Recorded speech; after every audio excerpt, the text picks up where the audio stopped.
Islam is the only non-Christian faith which makes it an article of faith to believe in Jesus Christ, peace be upon him.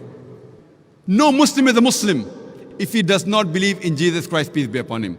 We believe that he was one of the mightiest messengers of Allah subhanahu wa ta'ala, of Almighty God. We believe that he was the Christ, translated as Masih. We believe that he was born miraculously without any male intervention, which many modern day Christians today do not believe. We believe that he gave life to the dead with God's permission. We believe that he healed those born blind and lepers with God's permission.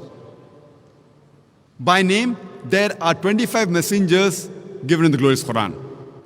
But it's also mentioned in Surah Nisa, chapter number 4, verse number 164.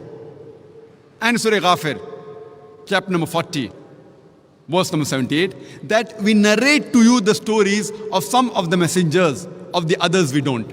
That means the story of only some of the messengers are mentioned in the glorious Quran.